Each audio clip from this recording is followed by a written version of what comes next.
सुरुवात करूयात आदेश बांदेकर यांच्या घरच्या बाप्पानं.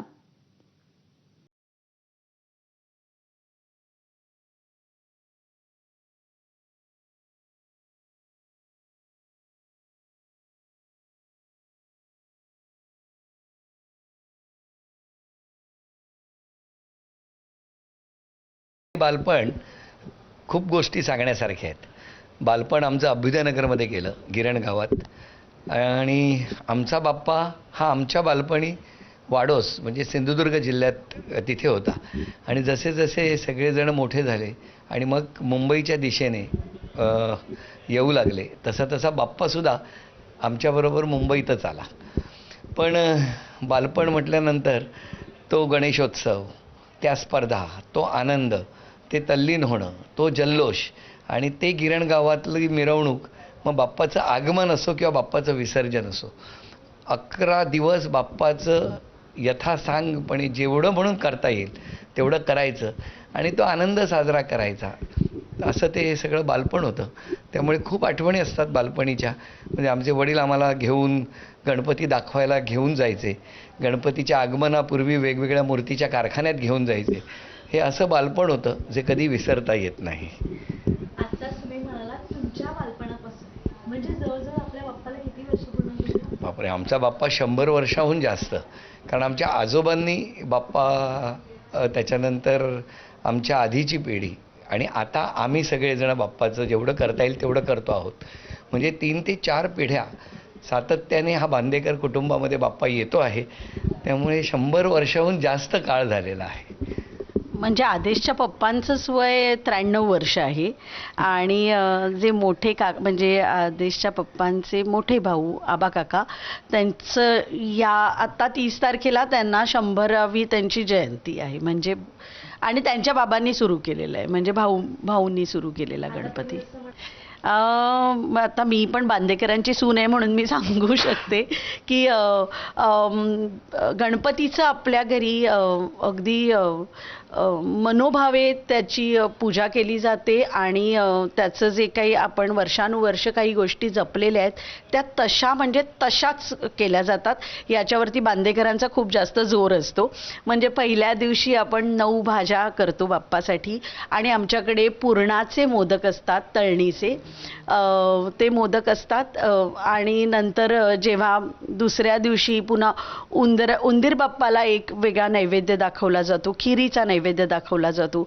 आमच्याकडे गौर जी येते ती मुक्याने आम्ही गौर आणतो, तेरड्याची गौर असते ती, आणि 7 खडे घेऊन येतो पाणवठ्यावरनं आणि मग मुक्याने ती गौर आणायची आणि ती स्थानापन्न करायची. गौरीचा पण असा व्यवस्थित वडे आणि खिरीचा नैवेद्य असतो. ऋषीची भाजी फार उत्तम, म्हणजे ऑलमोस्ट 50-60 माणसं जेवू शकतील एवढा मोठं पातेलं आहे आमच्याकडे, ज्याच्यात मोठ्याच्या मोठं असं होऊन ऋषीची भाजी केली जाते. असं सगळं साग्र संगीत, बाप्पाची जेवढी आम्हाला आराधना करता येईल तेवढी आम्ही करतो. मी दुर्वांबद्दल मी नक्की सांगू शकते, कारण आमच्याकडे ही सगळी जी मुलं आहेत यंग ब्रिगेड, ती सगळेजण दरवर्षी दर दिवशी 1000 दुर्वा ओम गम गणपतये नमः म्हणून वाहत असतात. आणि नागाचं म्हणाल तर ते मुळात कसं, ती कथाच आहे की ज्याच्यामध्ये गणपतीच्या पोटावरती नाग का आहे, तर ज्या वेळेला गणपती बाप्पाला प्रचंड त्रास झाला होता, दाह झाला होता, त्या शंकर भगवंतांनी तो नाग त्यांच्या पोटावर बांधला होता की त्यांना थंड वाटावं, गार वाटावं. आणि म्हणजे आदेशच्या काकीचा किंवा घरातल्यांचा सगळ्यांचा अट्टहास असतो, आदेशचे पप्पा वगैरे पण, की नाही गणपतीच्या पोटावर नाग हवा. त्यामुळे आमच्याकडे दरवर्षी बाप्पाच्या पोटावर नाग असलेलाच बाप्पा आम्हाला लागतो. आता आम्ही असं ऐकलंय की पुढच्या वर्षी गणपती बाप्पाची सेवा करण्यासाठी आणखी एका व्यक्तीची भर पडणार आहे, खरंय का? गणपती बाप्पा नाही, ते महाभारतात आहे ना, नरोवा कुंजरोवा, की मी ॲक्सेप्ट नाही करणार, मी डिनाय नाही करणार, बट बाप्पाच्या जे मनात आहे, आमच्या सगळ्यांच्या जे मनात आहे तेच होईल. आणि लवकरच तुम्हाला बाप्पाच्या सेवेसाठी मला माझ्या 2 हातांना अजून 2 हात जोडले जातील हे मी तुम्हाला सांगतो. पण तोपर्यंत जे काही आहे ते आता जसं बाप्पाच्या मनात आहे तर होईल. आणि आमच्याकडे सुद्धा कसं आहे की जसं मगाशी सुचित्रा म्हणाली की गौर मुक्याने आणली जाते. सुचित्रा काय किंवा माझ्या सगळ्या वहिनी काय, ती गौर आणेपर्यंतच वर्षातून एकदा शांत असतात न बोलता. तेवढाच काय तो काळ आहे की तेव्हा त्या न बोलता असतात. नंतर वर्षभर त्या रूप दाखवतात गौरचं. गौरीचं रूप गौरीचं. किती छान आहे, मग शांत स्वभावी अशी गौरी.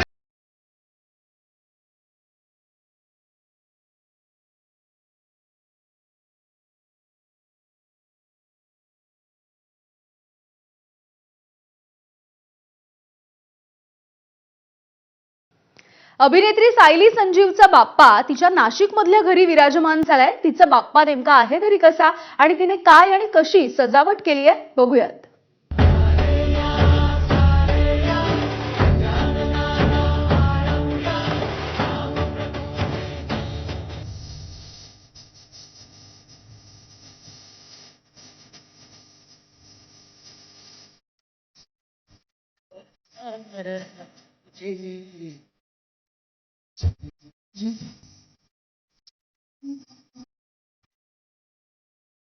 नमस्कार, मी सायली संजीव आणि दरवर्षीप्रमाणे यंदाही या गणेशोत्सवाला तुम्ही इथे आलात त्यासाठी खरंच मनापासून खूप आभार.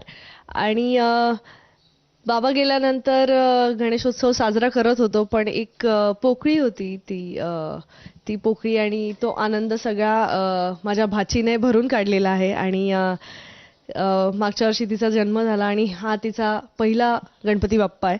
त्यामुळे खूप आनंद असतो, खूप छान वाटत असतं. आणि पण तिच्या येण्याने हा आनंद द्विगुणित झालेला आहे आणि अजून एक छान चैतन्य घरभर पसरलेलं आहे. गणेशाबरोबरच तिचंही चैतन्य या घरात पसरलेलं आहे आणि खूप छान वाटलं. दरवर्षी मी एकटी या बाप्पाची पूजा करते, प्राणप्रतिष्ठापना करते, पण यावर्षी ती माझ्या मांडीत बसून तिनेही माझ्याबरोबर गणपतीची स्थापना केली, पूजा केली आणि खूप छान वाटतं. अशा वेळेला आपण सगळे एकत्र येतो आणि ती नाती जपणं सुद्धा हा गणेशोत्सव आपल्याला शिकवतो. त्यामुळे अजून छान वाटतं.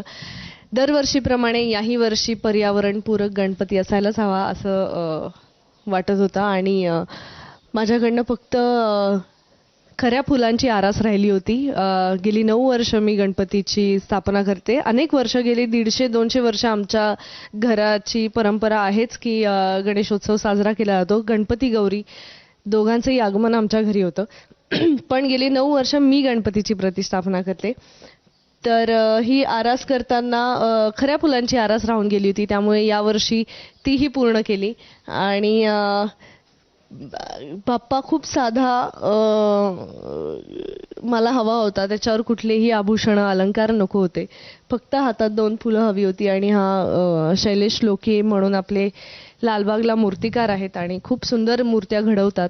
त्यांनी ही शाडूच्या मातीची मूर्ती घडवली आहे. ही एक हँड पेंटेड दुपट्टा म्हणूया किंवा शेला म्हणूया, जो खाली अंथरला आहे आणि त्यावर गणपती विराजमान केलाय. त्यामुळे शक्य तितकं आपल्याला जितकं करता येईल आणि आपण पर्यावरणासाठी कुठलंही नुकसान पोहोचवणार नाही ना, या सगळ्याची काळजी घेऊन हा गणेशोत्सव कायम साजरा केला जातो आणि याही वर्षी तसं आहे. यावर्षी ज्या काही घटना आपल्या आजूबाजूला घडतायत, अनेक लोकांना त्या त्रासातून सामोरं जावं लागतंय. आपल्याकडे मध्यंतरीच्या काळात पुराची परिस्थिती होती, आत्ताही नाशिकला पुराची परिस्थिती आहे.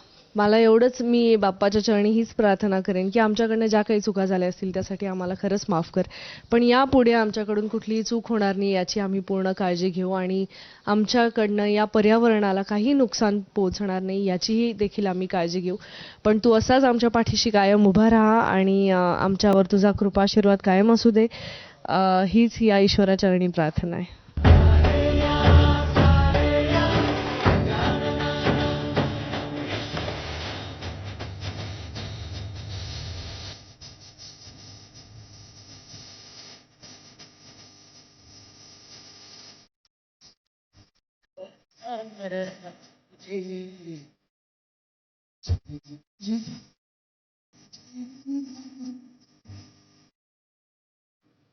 बिग बॉस सारख्या शो मधून आणि आई कुठे काय करते अशा मालिकांमधून घराघरामध्ये पोहोचलेली अभिनेत्री म्हणजे रुपाली भोसले. तिच्या घरचा गणपती बाप्पा कसा आहे बघूयात.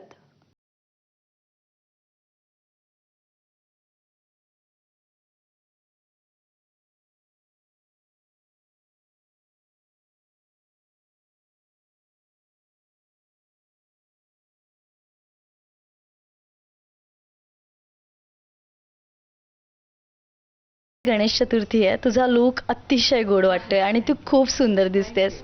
आज बाप्पा तुझ्या घरी आगमन केलंय बाप्पानी, कसं वाटतंय तुला? सर्वप्रथम गणपती बाप्पा मोरया, मंगलमूर्ती मोरया. खूप छान वाटतंय.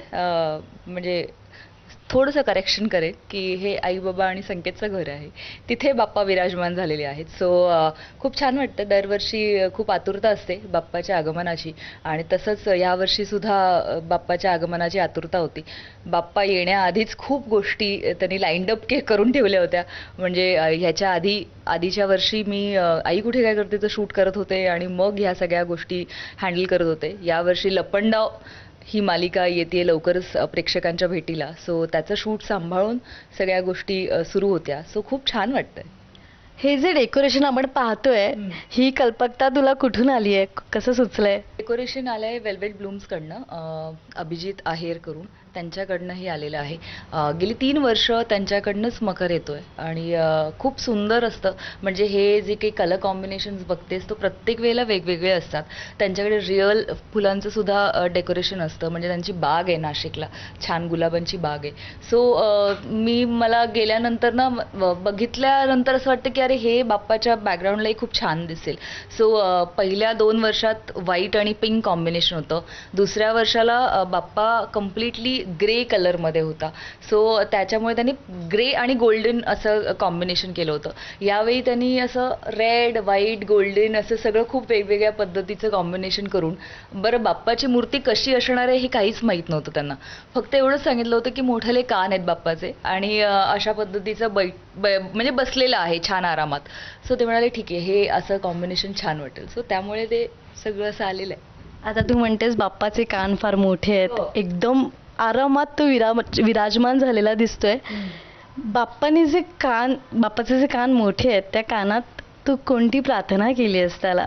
ह्याच्या आदल्या वर्षीचा बाप्पा जेव्हा मी विरारला राहत होते तेव्हा अशी सेम मूर्ती होती. बाप्पाचे मोठे कान जसं मी म्हटलं तुला एका स्टोनमध्ये होता ग्रे कलरमध्ये.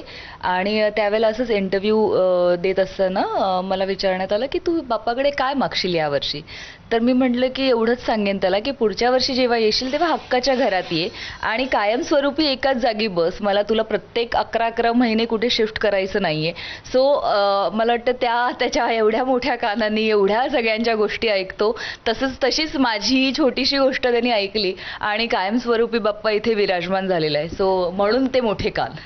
आज बाप्पाला खास कोणता नैवेद्य तू दाखवलास? ऑफकोर्स उकडीचे मोदक, छान उकडीचे मोदक, त्याच्यानंतर वालाचं बिरडं, चवळीची पालेभाजी, वरण भात, असं सगळं नैवेद्य बाप्पाचं पोट तुडूंब भरलेलं आहे. आता मोदकावरनं मला आठवलं, जर मोदक खायची स्पर्धा जर तुझ्यासाठी आम्ही ठेवली तर तू एका वेळेस किती मोदक खाऊ शकतेस? एकच. खरंच एकच मोदक खाऊ शकेल, कारण मला तेवढं गोड आवडत नाही. आणि पण बाप्पाचं नैवेद्य म्हणून मी अरे नाही खाणार असंही होत नाही. पहिल्या दिवशी 5 दिवसात जे काही नैवेद्याच्या ताटातलं आपल्या पानात वाढलं जातं ते सगळं खाते. असं होत नाही की अरे नको माझं डाएट आहे किंवा काय. ते 5 दिवस मी तेवढं करते. पण अगदीच 10 खाईन 11 खाईन असं नाही.